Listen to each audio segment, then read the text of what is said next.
patuloy pa rin doon yung bakbakan doon sa southern part of Israel, doon sa Gaza, Askelon, Asdod, Nitibot.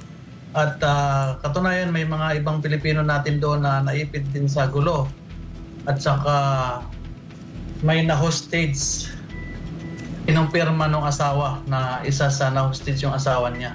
So Mark, sabi mo sa amin, ano ngayon ang nangyayari dyan sa Israel? Talaga bang gaya ng napapabalita na kahit sa kapagpunta sa Israel, nakakarinig na kayo ng putukan dahil malawakan na ang pagpapaputok sa panig ng Hamas at ng Israel? Sa ngayon, sir, dito sa kinaroroonan ko sa Tel Aviv, sa center ng Israel, wala po ngayon sa araw na to. Pero ang advice ng military Israeli Defense Forces ng Israel is stay indoor muna lahat. Ganong kalayo muli ang Tel Aviv sa Gaza Strip, no, na kung saan naroroon ang Hamas? 66 o 67 kilometers. 67 kilometers lamang. So parang San Fernando, Pampanga, Quezon City, no? Malapit lang, no? Now, meron na bang binigyan na instruction sa inyo ang Philippine Embassy kung talagang matatarget ang Tel Aviv, saan kayo pupunta? Meron na bang repatriation plan na nabuo ang ating embahada kung talagang magiging all-out war na ngayon dyan sa Israel? Wala pang repatriation plan ang embahada. Di katulad ng panahon ni Duterte, pinadala dito si Sara Ariola, si Yosek Ariola noon. Pero may plano naman ang embassy. Tsaka ano naman, sir, mayroon naman mga shelter bawat bahay dito. Kapag may puputok na bomba, may siren siya. Kailangan pupunta kaagad kami doon sa siren. Pero sa ngayon, patuloy pa rin doon yung bakbakan doon sa southern part of Israel, doon sa Gaza, Askelon, Asdod, Nitibot. At katunayan may mga ibang Pilipino natin doon na naipit din sa gulo. At saka may na-hostage. Kinumpirma nung asawa na isa sa na-hostage yung asawa niya. Okay. Nakarating sa amin ang balitang yan, no? Pero wala ngang konfirmasyon. Pero sinasabi mo ngayon na yung isang Pilipino ay na-hostage at ito'y nakumpirma ng kanyang asawa. Tama ba yan? Yun sir, nandito nga siya ngayon sa gusto kong ipasok sana dito. Kung pwede ba siya maipasok. Kasama niya ngayon, attorney? Pwede ba yung maipasok? asawa? Ay oo, nandyan ba ngayon yung asawa nung na-hostage na Pilipino? Nasa mission siya, nasa Pilipinas siya sir. Nasa Pilipinas ngayon yung asawa. Paano mo naman nalaman tungkol dito sa na-hostage? Tumawag sa akin yung mga, kasi isa ako sa leader rito, mayroon kami GC na kasama yung mga share ng Philippine Embassy, OWA, MWO, yung under sa agency ng MWO. Tumawag sa akin ang isa sa na hostage, yung isang village doon sa kibbutz sa Biri, yung isang community doon. Na-rescue naman sila sir, katunayan kanina na-rescue yung 10 sila ang na-rescue kanina. 10, pero ilan ang Pilipino doon sa 10 na rescue? Sa pagkakaalam mo? May isa na lang doon sir na, may dalawa na lang doon na missing. 2 Pilipino pa ang missing sa pagkakaalam ninyo, no? Ay, nako. Doon sa kibbutz na yun, sa village na yun. Hindi pa kasama yung ibang lugar. Oo. Pero wala pang deklarasyon ng ating embahada kung mayroon talagang mga Pilipino na nadamay. Wala namang sa awa ng Diyos, wala namang namatay. Walang kuperpanong namatay. Pero yun nga, yung may naipit lang doon sa bakbakan doon sa, kasi napasok po sa na-infiltrate kasi ng Hamas yung Israel, na surprise attack sila. Ngayon, marami bang mga Pilipino sa iyong kilalalagyan ngayon? At ano ngayon ang sentimiento ng ating mga kababayan? Dahil sa ba nila umuwi o sila'y mananatili? May ilan sir na nagsabing gusto nang umuwi kasi hindi sanay yung mga baguhan dito. Pero yung katulad sa amin na matatagal na, sanay na kami, wala po kaming planong umuwi. Pero yung may iba, may nakarating sa akin, nagme-message na gusto na rin nilang umuwi kung libre daw ba ng pamasahe. Sabi ko naman, siguro libre naman kasi katulad na depressed na, nagkaroon ng anxiety, isa sa nag-message sa akin. Sabi ko, sumulat ka lang, tapos mag-request ka ng para ticket kasi wala daw siyang budget para pambili ng ticket. Well, sabihin niyo po na tatawagan ng SMNI si Arnel Ignacio ng OWA at titignan natin si OIC Kakdak, no, kung ano ang plano nila para sa repatriation ng ating mga kababayan.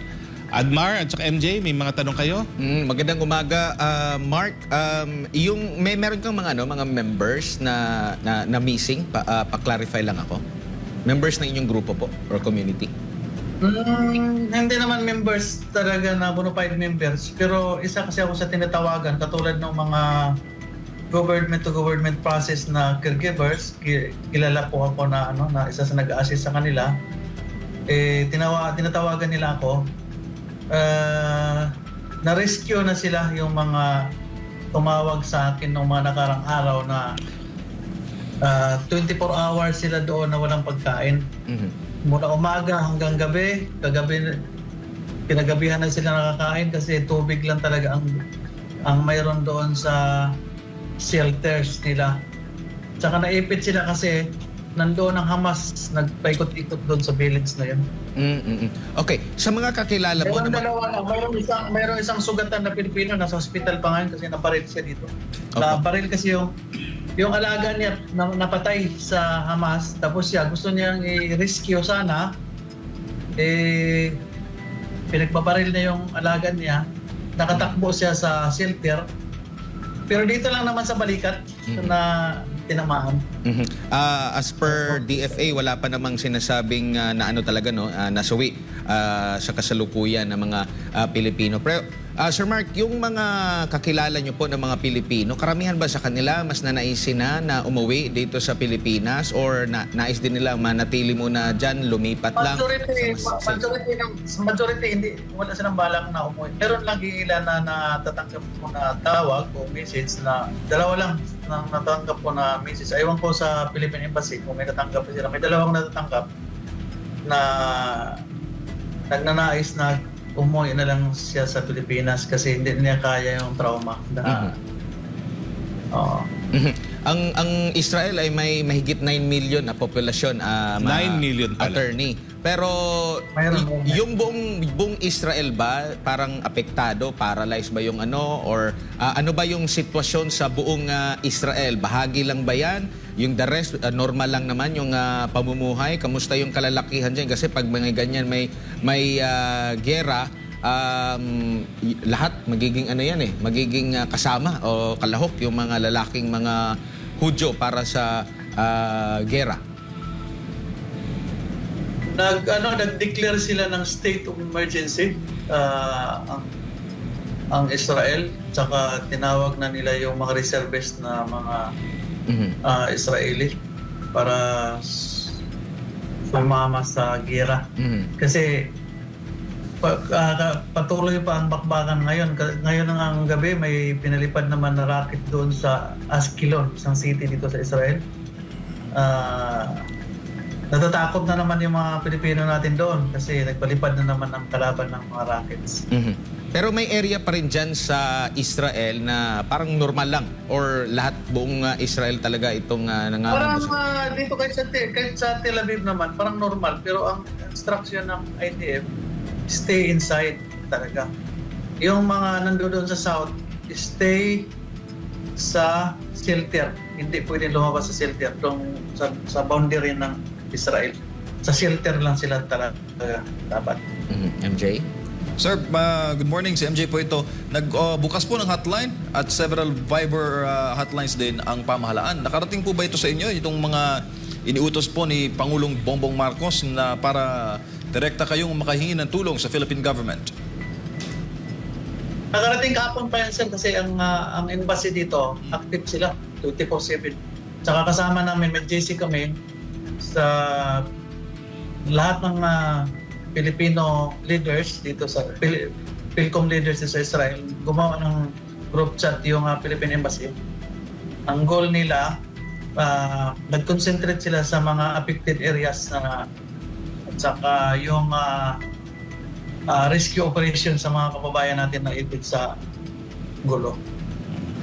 If worst comes to worst, Sir Mark, pag sabihin ng pamahalaan na mandatory, talagang pauwiin kayo dito, still, hindi ba magbabago ang inyong pasya? Hindi kasi sanay na ako dito na under control ng Israel government. Well, Mark, anong trabaho mo dyan sa Israel? Caregiver. Caregiver. At ano ngayon ang numero ng mga caregivers dyan sa Israel? Yun, tama yung binanggit niyo kayo na sir, 35,000. Pero ang documented OFW, 27,000. Okay. Then yung mga undocumented, saka yung may mga asawa ng mga Israeli citizen na, yun yung 8,000. Kaya 35,000 plus ang... Doon sa Gaza mismo, ilan ang mga Pilipino na naroroon? Sa Gaza, sir, hindi ko alam kung may Pilipino sa loob, kung may nakapag-asawa ng Gazan. Pero doon sa palapit sa Gaza, sa boundary, ang sabi ni parang mga 400 o 500 lang sila doon. At meron ba tayong balita doon sa mga 400 o 500 doon sa malapit sa boundary ng Gaza? Na-monitor naman ng Philippine Embassy doon. Okay naman ng karamihan doon. Yun lang, yung takot kasi nasa shelter sila ngayon. I-describe mo nga ano itsura ng mga shelters na yan. Ang shelter dito sila sa basement. Sa basement siya nakalagay sa bawat building. Bawat building may basement. Bomb shelter. Oo. So, lahat ng building required na magkaroon ng bomb shelter. Oo, yung mga bagong building. Pero yung mga lumang mga building, ang bomb shelter niya doon sa gilid sa gilid siya ng building. At rin dito, sa hindi lahat ng building dito kasi may mga lumang building, pero mayroon silang public bomb shelter doon sa park. Nilagay nila. Pero meron naman mga toilet doon at may provision para sa tubig at pagkain. Mayroon toilet, pero yung mga bomb shelter ng mga Pilipino doon sa village na naipit sila doon sa gulo, wala daw pagkain, tubig lang. Yung... I see. Okay. So, anong mensahe mo, Mark, dito sa iyong mga kamag-anak at mga mahal sa buhay dito sa Pilipinas? Ang mensahe ko, huwag kayong mag-alala dyan. Kung nanonood yung mga kamag-anak ko dyan, okay lang kami dito, lalo na sa Tel Aviv. Basta sumunod lang kami sa protocol o guidelines ng Israel government. Safe kami dito. Okay. Ayan, maraming salamat si Mark Pleños, isa sa mga community leader ng mga Pinoy dyan po sa bansang Israel. Maraming salamat. Ingat, Sir Mark.